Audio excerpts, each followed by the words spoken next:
Oh yeah, I know it's been a minute since I made a big manga video, but we finally back. And this time, we're on the biggest match so far in Blue Lock. Bastard Munich versus PXG. The match to decide who will be #1 in the Neo-Egoist League. Barely stepped out onto the field, and Isagi and Rin were already talking shit. Rin doesn't even care about being #1, he just wants to crush Isagi. We're about to see some real hoops right here, y'all. Something interesting about this match is the fact that Rin and Shido are both playing at the same time. High risk, high reward type play, because we all know that these two do not work well together. But on a stage like this, anything goes. And this opening sequence was crazy. Kaiser and Shido went head to head before Kaiser hit the 1-2 with Ness. Karasu came in with the interception, but Kunigami got there first.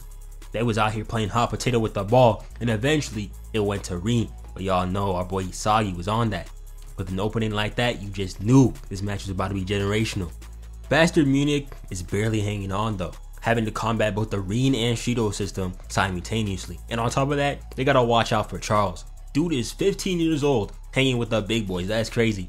He has metavision like Isagi, and it's really funny because metavision really been getting passed around by everyone so far. But anyway, he uses that to his advantage and stops a pass intended for him. Bro wasn't even phased though, he just told him that we gotta see who's better. Kaiser ends up getting the ball, goes upfield, and tries that Kaiser impact, but his ass got stopped by Rin. Them quads looking crazy right there. What type of food are they feeding him at PXG? And now it's Rin's turn to cook, and he was doing just that. Sauced his way up the field, and then with the help of Nanase, or whatever his name is, he got the ball right before the goal. And this was crazy. 2v1 against Isagi and Kaiser. Waited for Isagi to pull up, then grabbed him by the hair and told bro to watch this shit with his own eyes. I have never seen someone get cucked over soccer. This shit is not that serious. Thank God Hiyori was there to save the day. Getting cooked like this on national, not global TV would have been crazy. The Isagi slander would have been generational. PXG ends up getting the second ball, and the ball ended up in Charles's hands. He hit this wild ass pass that eventually went to Shido. They weren't even looking at each other, but they were so locked in, it didn't even matter. And one beautiful header later, it is now 1-0. Anyway, with that goal, Isagi's puzzle pieces start flowing, and he analyzes the goal with Hiyori. Basically, if they want a chance at scoring right here, they need to coordinate with each other at their peak performance. And to stop Shido, Noah tells Kunigami to lock his ass up. The match restarts and PXG gets the ball back again. Charles and Shido were about to go crazy again, but Kunigami actually locked in and blocked the pass. Shido didn't even recognize him. I know he was sick, but he was getting the job done. Those two could not connect.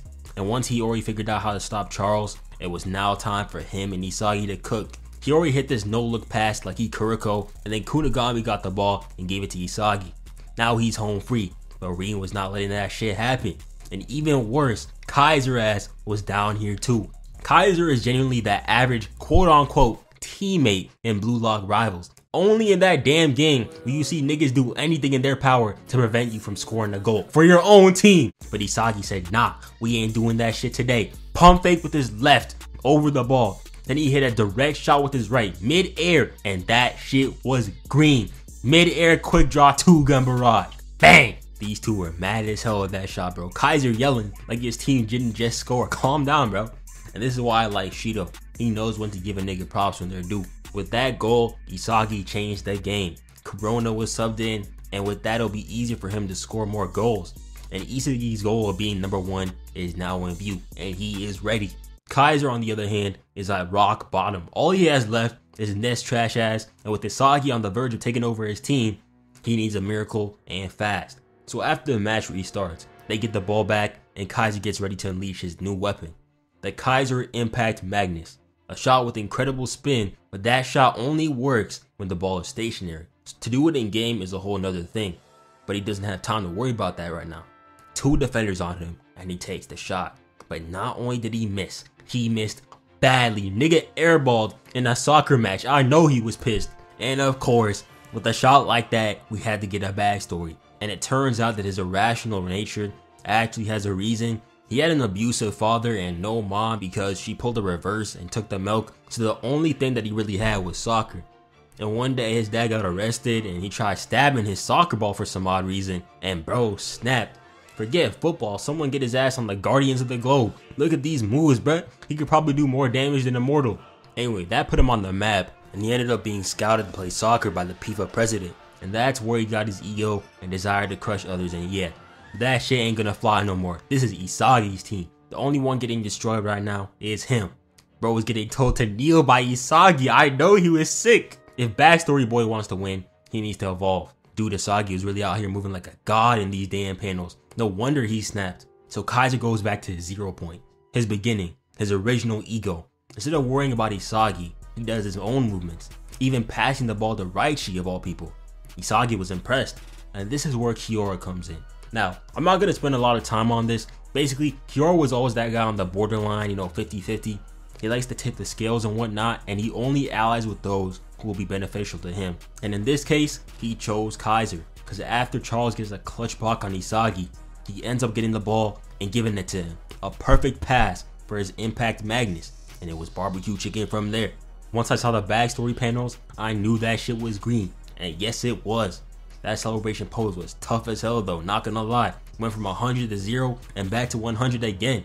Now it's 2-1 Munich. That goal wasn't even my favorite part of this chapter. My favorite was the fact that Ness got dumped by Kaiser because he didn't want to hold himself back no more. And now he's back to talking shit with Isagi. But Isagi and Kaiser got a lot more to worry about than each other, because Rin finally decided to wake up. And these next few chapters that we're about to go through right here are what I like to call the Rin saga. The amount of BS this nigga does in these few chapters, let me just show it to y'all. Anyway, we get to see the reactions to the goals as well. Check it out. This is Mr. Don Lorenzo, Mr. Gimme Money. When the match restarts, Rin immediately gets on timing. And ref, he's literally shape-shifting. Stop him! Isagi and Rin go one-on-one. And seeing Isagi with an actual bag is so weird to see. It's like watching Kuriko shoot the ball. Tom Brady catching a pass. But even after Isagi gets past Rin, he marks Corona instead and stops their movements. Then he enters that destroyer mode. As y'all know, Rin's true ego is his infatuation with destroying. But it's deeper than that, because he destroys at the cost of his own life. Basically, the nigga is insane. The match continues, and basically what's going on is a classic rock, paper, scissors match. With Isagi, Rin, and Kaiser. Isagi's barely controlling Rin, but is wary enough to be able to destroy Kaiser. And likewise for the other two. If one of them makes a mistake, they'll leave one of the two to capitalize for a goal. And this is where Rin started going crazy. Sped through every defender, pump faked the hell out of Corona and Raichi, went up and over against Hiyori, and was about to equalize when, I kid you not, this hooligan stopped in his tracks and said nah, I'm gonna do my own thing, cause the goal is too lukewarm. Nigga looked at Charles and said gather up if you want to die with me. Bro, is it ever that serious? Charles didn't realize he was playing with some sociopaths. Oh my god, but what is going on? Dude is turning into a little spike board. Nigga has officially lost it, bro. Nigga talking about have you ever played soccer with your life on the line? No? What? Isagi was genuinely mortified, and I don't blame him. Rin called Isagi sorry, dropped his ass off, and Isagi was heated. He had to lock in. Then he passed to Charles, and he hit that clean ass Rabona for the cross. And this fucker isn't right in the head, because he put it right between these two just to see what would happen. Coughing bomb versus nuclear baby. This is not gonna end well. But apparently this wasn't enough for that masochist to Rin, because he was like, I want something even harder. Like, alright bro, let's chill. Nigga out here hallucinating in the middle of a soccer field. It has never been that serious. Isagi decides to lock in and put his life on the line against Rin. And Isagi didn't even try to block. He straight up Ray Lewis truck, bro. And this lunatic Rin ate that shit and Irish Spring Green the shot. A mid-air free kick. What the hell? He's a goddamn psychopath. After that insane goal, Loki got up from the bench, grabbed him like he was about to take his lunch money, but apparently he wants to hop in the game as well. Oh yeah! And that means Noah and Igaguri are in as well. 2-2 with both stars in the game. It's about to get wicked. Rin's ass was out here talking smack as well. Emo ass nigga, bro. Yeah, hate me. It just makes me stronger. Isagi was so pissed, but he wasn't doing so hot as well. Loki basically flashed up this direction, then gave the ball to Rin. But Igaguri actually clutched because he used the power of the Joel Embiid x Neymar flop connection and baited Rin. Bro was celebrating like he scored a goal or something. Calm down, little bro. Noah got the ball back and then he started talking crazy while basically ignoring Isagi. Dude told Kaiser that he only joined this league to awaken his ego. Dude wants a rival to surpass him so he can become even stronger. He really got that PlayStation button aura. Isagi then realizes that Noah, his idolo, never cared about him. He just used him to help Kaiser evolve. And Rin sees him the exact same way. He's just a stepping stone to help others achieve their own goals. Noah then gave the phone to Kaiser so he could call game, and Isagi tried reading his shot, but it was Loki who ended up stopping it even though he moved after it. And this man Isagi was going through it. Noah's bum ass wasn't helping for shit, and he realized that he was just a talented learner. Someone like him doesn't have the physical specs to do crazy shit like Rin and Loki and Shido. At this rate, he won't be the best in the world. Hell, he won't even make it out of here. But Ego knows what's happening, so he tells him to lock in and leaves him to it. And as Loki does more of his Godspeed bullshit, Kaiser repeats the same phrase Isagi did in his head. And this makes Isagi realize that Kaiser is a talented learner as well. Which, by the way, I'm gonna call bullshit. Dude was 15, moving like invincible, hitting backflips on cops. You don't learn that. But whatever. Basically, the point is, talented learners like Isagi have their own paths to becoming the world's best.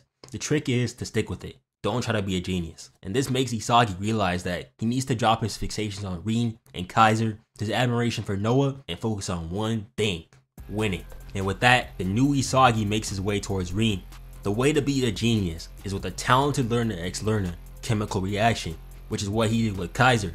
Also, shout out Gagemaru. This was an insane block, bro. He is so goated. Selling his soul to achieve victory. This is Isagi's new way to fight. And after that block, he's now back on that timing. Nigga started moving crazy. Called out Rin for getting cooked. Then when Loki started trashing Japanese soccer because Rin didn't score, Sagi told him to shut his ass up and to stop being a bitch just because he got cooked. Then Noah told bro to cool it. And this nigga on live television grabbed him by the wrist like a toddler and told him he's gonna beat his ass on the world stage. He did all of this in less than the span of 15 pages, by the way. Dude comes from a stable household with 2 loving parents and he's still moving like this. He a real hooper, love for the game type shit. And that's not even the craziest thing that happened in this chapter, because right after this, he asks Kaiser to team up. Trash talk the #1 player in Blue Lock, the #1 rising star, the #1 player in the world, and teamed up with his #1 op in the span of 24 pages. God damn. Kaiser thought bro had lost his mind, but he's come to the same conclusion that Isagi has. They can't defeat the geniuses on their own. They gotta work together and throw away their emotions to win, and let that last goal just come down to luck. A deal with the devil that Kaiser accepts. Loki was on the bench with his feelings hurt. Ego, a real mastermind. Noah used Isagi to awaken Kaiser for his own game, but it ended up being used by Isagi to awaken his own ego. Then Isagi and Kaiser started cooking. They were unstoppable, destroying Rin's course, then making their way upfield. Isagi was about to game in right here with his 2-gun barrage, but Crowboy Karasu came in with the clock, and it fell to Kaiser. Then Kaiser got it, and he went for that impact shot, but Charles took that shit straight to the dome. I know his ass got some Ippomaka no Uchi type CTE right there, cause there's no way he ate a bullet straight to the dome. Shido got the rebound, and dude actually started passing the Rin. Turns out he's not an idiot either. They hit this mean 3-man weave along with Charles, and Rin got the ball at the goal, just to get cooked by this clean tackle and block combo by Kaisagi. That name Loki sound gay as hell. Let me stop. And oh my aura, this panel right here was so tough. This is what I like to see. Anyway, with Igaguri bum ass finally getting subbed out because he caught a yellow card, Isagi thanks him for being a fraud, and then Yuki gets subbed in, which is basically an order from Noah to finish the game. Yuki does what Yuki does best, basically fooling you like he's gonna do shit and then getting blocked at the last second just because. The only thing that this guy is good for is for getting me down the field in Blue Lock rivals. Just pack it up, bud. The ball fell to Ness, but bro was officially washed, bruh. Dude wasn't doing shit and they were calling bro a team cancer. Kaiser told bro to hang up the jersey. After that Ness tragedy though, Kaiser used this awesome Kaiser impact cross for Isagi, but this sadist Rin stopped that connection in his tracks. And ref, he is mutating! Stop him already! Rin is such a dick rider, man. He was tracking Isagi down, sticking within 4 meters just so he can devour him. How about devouring a job or some shit, nigga? Get off his meat. Charles gets the ball and then gives it to Shido. Shido makes a business decision and passes it to Rin, but Rin's dumbass, instead of passing to a wide open Shido with the nastiest mismatch I have ever seen, decides to mess everything up and go for the goal. Shido had Kiora on him, for heaven's sakes. That's light work. They would have won right there. Did all that just to get manhandled by Kaiser, because in his own words, when it comes to getting touched, I've been taking a special course since I was a kid. Pause. Isagi was glazing the hell out of him for this too. Like, calm down, bro. Game ain't over yet. Now it is time for the final counter. Hiyori gets the ball, gets by Karasu, while Isagi and Kaiser hit this mean two-man weave on Rin. Basketball coaches around the world would kill for their players to move with this elegance. Hiyori sends the ball up, and Rin, who will not give up riding Isagi, crashes into him, which means Kaiser is wide open. The ball goes towards him, but Shido clears it away at the last second, and it's about to get stolen by Charles when Kunigami puts his life on the line to block the pass. And who else does the ball fall to but Ness? He's got three choices right now: shoot, pass to Kaiser, or pass to Isagi. But then he decides to do his own thing, a devilish pass that Kaiser won't be able to easily shoot. If he gets this pass, they'll be able to work together again. He sends it up, then we see it. Kaiser coming through for the pass. Ness starts smiling. He was really there when the matter What? Isagi?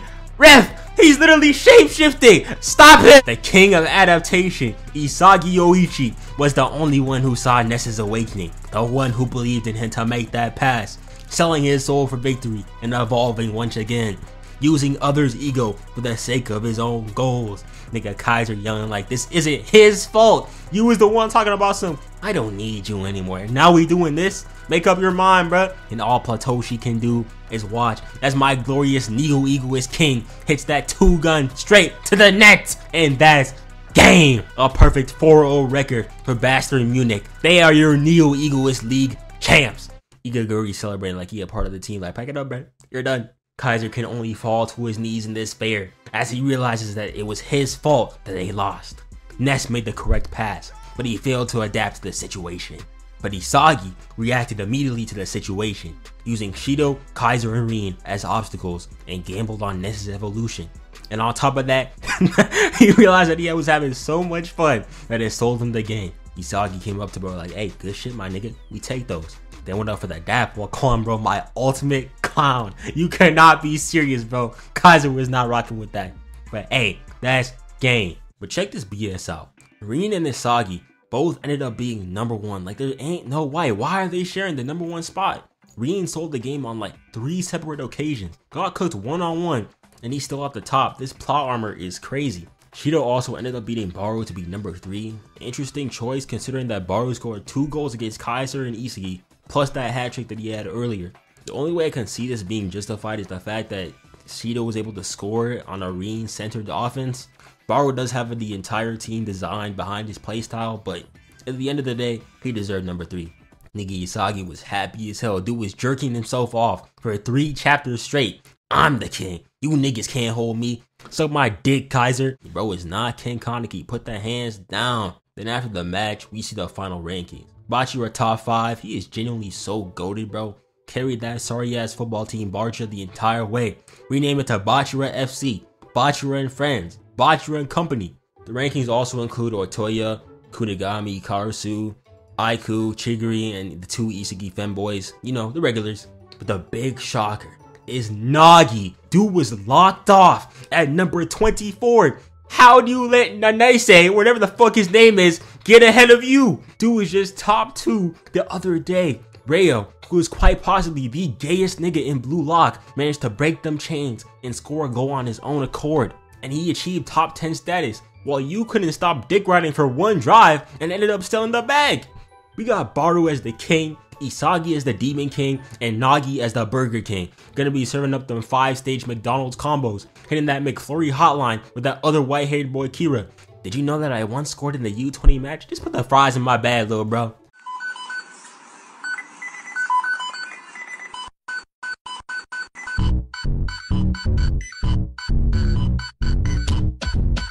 My favorite part about this though was Ego. Isagi asked him why Nagi didn't make it. Isagi is like Ego's favorite son, so he's like, oh yeah, he was just too inconsistent and nobody wanted him. And then Rayo's ass came and talking about some do the count again, and Ego fried his ass. He went into the flow state just to call him out, and Nagi didn't say a word. Rayo was in genuine tears. He might as well have his father buy out Blue Lock. He gonna put a 26 million yen bounty on Nanase just to open up his spot. There's also other guys who didn't make it, such as Tokimitsu, don't really care about him.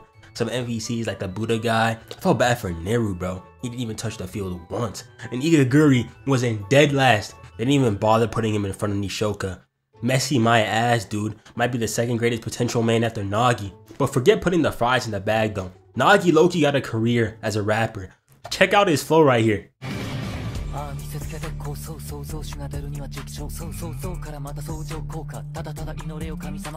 Out here flowing on the guitar beats like he's lone. Nagi joining Opium when? Anyway, that's it for now. To end this off, Isagi the Demon King, top 1, Patoshi Rin almost got carried again. Thanks for watching, subscribe, and I'll drop weekly videos. Let's get to 100 subscribers by next month. Yeah. Anyway, see ya. Bye-bye.